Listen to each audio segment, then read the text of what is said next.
What is up, Retromaniacs? My name is Mike. His name's EP. His name's Joe. We're not here to give you one. We're not here to give you two. We're here to give you 3 cards you need for your retro PC. You know, I don't have the card that I picked this week, but you guys have to see this card. So we're going to do things a little bit different than normal for my card. I'm going to throw a picture up on the screen here so you guys can see it. But my card is voted the worst baseball card of all time.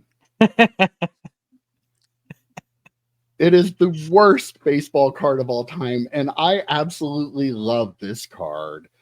It is, of course, the 1996 Pinnacle Bob Hamelin, number 289.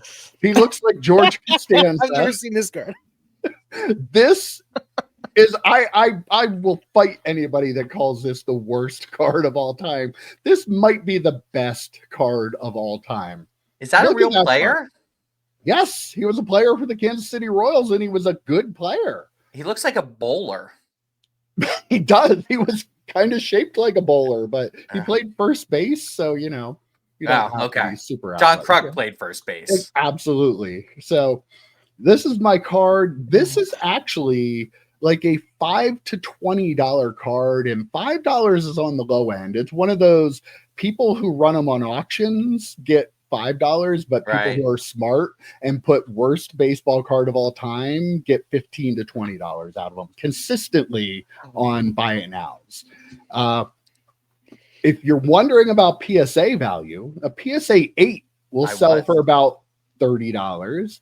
PSA 9, there was only one that was sold. It was $125. And a PSA 10, only one in the last 3 years on eBay, sold in January of 2023 for $725. I looked at the pop report. Somehow there are only 25 of these cards graded. What are you doing? If you want my investment advice for this week, you go out and buy up all of these you can and send them in to get graded. You'll make a fortune. 25 of this card, like that blows my mind. And there are only 2 10s that were graded out of those 25. So there it is.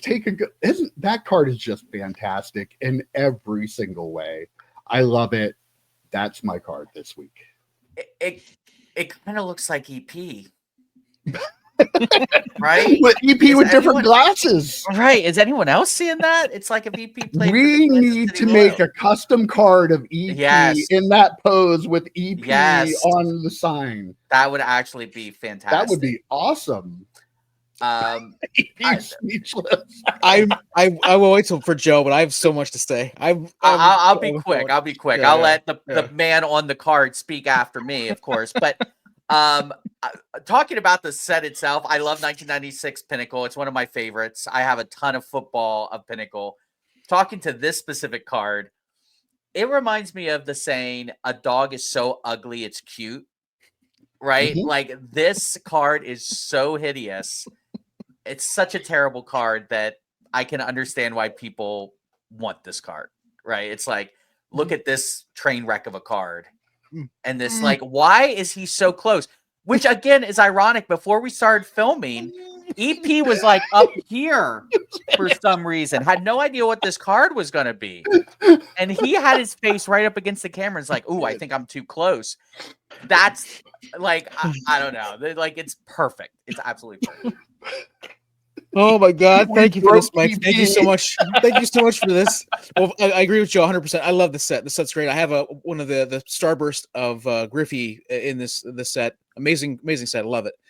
I don't think I've ever seen this card though. And like Bob Hamelin was a good player back in the day, like you said, Mike, very very good player. But this, like the amount of things that had to go wrong for this card to end up like this, with him holding his sign right above the actual name. Like the amount of missteps that had to happen, the amount of people that had to make missteps to allow this to end up being the final card they decided on is just, I think about it. I don't think they were missteps though. This was done intentionally. Like, yeah, well, Pinnacle had a lot of like kind of photography like that back in the day. Okay. They did a lot of like portrait stuff of Ken Griffey Jr. A lot of most of his Pinnacle cards in the mid. Can you imagine if this was Griffey? Portrait stuff. You know, they did the bubble gum one, the big bubble that he's blowing in the one, and they have a lot, the one where he's like standing there with the lighting around him. So sure, but I feel like this one was like, okay, Mr. Hamelin, please hold up your card to make sure we know which one you are. Then we'll get a real photo that we'll use on the actual card. Is what I feel like happens. The like angle of the photo Hamelin, says to me that this was intentional because somebody got down and shot it up at an angle. I think they were trying. I think they're absolutely trying to be funny, which makes this card even better to me. Oh yeah, it is great. It's a fantastic card. Yeah.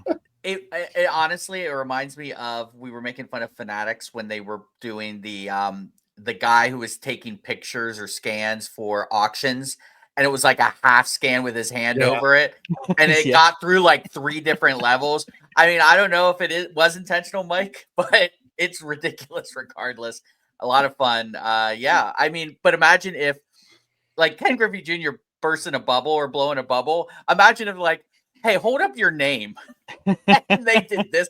If it was a $25 card for this guy, it'd be $1 million card for Ken Griffey, right? Right at this point.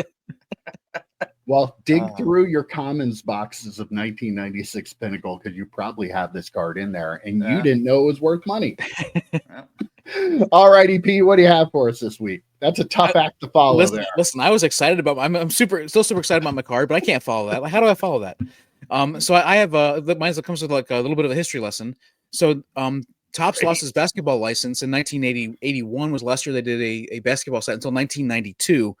And then they introduced the 1992 basketball with the Topps Gold. And here is a Topps Gold, 1992 Topps Gold, Alonzo Mourning rookie card in a PSA 9. So they brought back the basketball and they brought the gold. And this card is awesome. You can get it for less than $20. The last 3 sales were, I think, $12 shipped, $7 shipped, and $17 shipped for a PSA 9, which we've talked about being a grader, like a collector's grade. A number of times. Grade. Yeah, right. Like the actual collector's grade for a number of times. So you can get ones like under $20 easily. If you get an auction, probably even less than that, of one of the best players, number 2 pick in that draft, one of my favorite players, and just I just think it's probably my favorite card of his. And so to have it in a slab for under $20, I think it's a great deal, and there's a little bit of history behind it too. So there you go. I love it.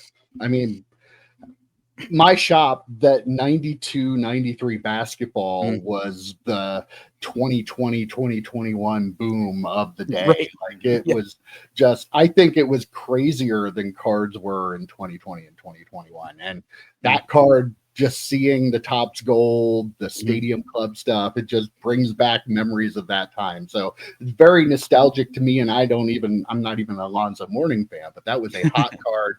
Those are great cards. And a 9 is a really good grade on those cards. So for it to be that cheap is kind of a shame.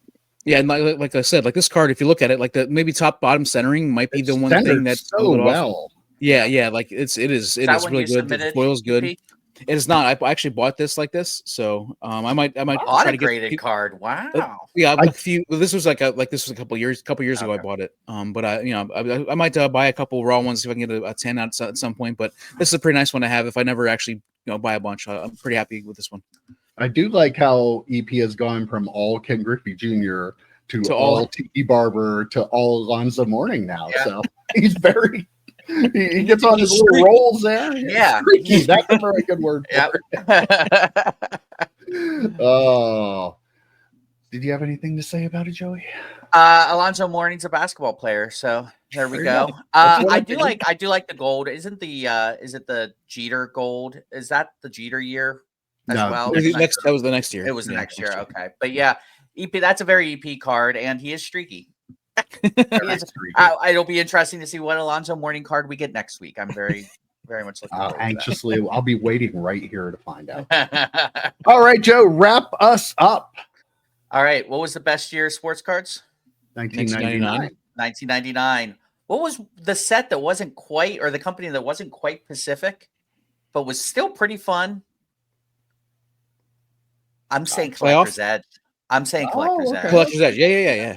I'm going 1999 Collector's Edge Fury Mem card. of my boy Warren Moon. All right. Cool. So here's a little piece of the football. Very little piece. Barely see it, but that makes me think it's real. All right. Yeah, so, yeah. So I think, Mike, you might have bestowed this upon me when you were going through your stuff. But so this hits. This is all the hits for me. This is 1999. It's Collector's Edge. It's shiny. I took it out of its sleeve and top loader because I wanted to see some shine. Though it is blocking my Pitts shine, which I don't know about that. But it's game used, which we're going to be we talked about some game used stuff on the Monday pod. And so yeah, this is game used. Really dig this. And it's Warren Moon as a Seattle Seahawk. I know people know him as an Oiler. I know people know him as a Viking. For me, he was always a Seahawk because that's how I had him in fantasy football. We talk about the nostalgia of collecting players from fantasy football, which we all are shocked that that's not more of a thing than it is. But yeah, so for me, this Warren Moon mem card and thick. Look at that. That's like for 1999, that is a thick card. Yes. So yeah, I had to put this in a 75 pointer. We had to put them in the 10 back then, yeah. Cases back then. Snap cases, yeah. Yep. You people are so spoiled, right, with your supplies today. But yeah, so there it is. Seahawk Warren Moon, 1999, Collector's Edge Free. You can pick it up for $5 ship. The problem I have with it, if I was going to buy this card and get it shipped to me, is they're shipping an eBay standard envelope. This sucker is going to get destroyed. Yeah. It's going to get destroyed, which really sucks. But yeah, this definitely needs a bubble mailer. There's no way it's making it through those machines. They have $5 ship. They were 1 per box, 1 in 24 packs. The boxes sell for like $70. I'm like, that'd be interesting. The autographs from these boxes are 1 in 600 packs, so I might not get one of those, but yeah. Or you might. And this is a deep checklist. Do it. Like there's like 40 or 45 of these that come out. So yeah, I don't think I'm going to get my money's worth, but maybe we talked about stuff like that on Wednesday too. I don't know. Go back and watch our videos this week. Collector's Edge Fury. I love that set from that year. It was like even the base set. They had the parallels with the hollow gold and that sort of stuff. Mm-hmm. Was really cool. And the rookie, obviously that we love that rookie set, even though that some of the rookies didn't pan out. We have a soft spot in our hearts for that. But I forgot that they had memorabilia cards in that. I know I opened a bunch of that, but I never opened enough to get one of those cards. And as you've said, I also think of Warren Moon in his Oilers uniform, but very close second place is that Seahawks uniform because his refractors in that Seahawks uniform are really amazing stuff. So yeah, Collector's Edge is probably the most forgotten about company from back in the 90s, and they make great stuff. Like I know I've talked about it before. They had a fire sale and they sold a lot of like the backup inserts that they had for people. They sold that at the fire sale, so it hurt the value of it. But check that stuff out if you're looking for cool cards, football cards of the 90s. Collector's Edge, I loved it. They had really cool stuff. They were pretty innovative back in the time. And Warren, look at that piece of football. Like you can smell Warren Moon's hand. I can. That did sound great. But wait, hold on. Before I put it back in. Not that you'd want to smell his hand. Oh yeah, that smells like Warren's hand. If I know any smell, I feel like Warren would have very nice, clean, manicured hands. I think he actually does. I think they did a Football Life on Warren Moon, and he is very metrosexual, which was hysterical to me. I've seen a lot of people taking those cards because the mem is so small. A lot of people taking those cards and having them in person autographed. I saw on eBay, and I'm like, boy, that would be actually a kind of cool card to have Warren Moon. Or I mean, me. I mean, I'm biggest Warren Moon fan. I'll just autograph it, I guess. But yeah, that would look pretty good, pretty sharp. All right. Well, there you have it. 3 cards you need for your retro PC. As always, great selections. Buy those Bob Hamelins. Get them graded. You want to make some money in this hobby. That's how you do it. Yep. Other than that, I got nothing. We'll see you next week, boys. Take care. See ya. See ya.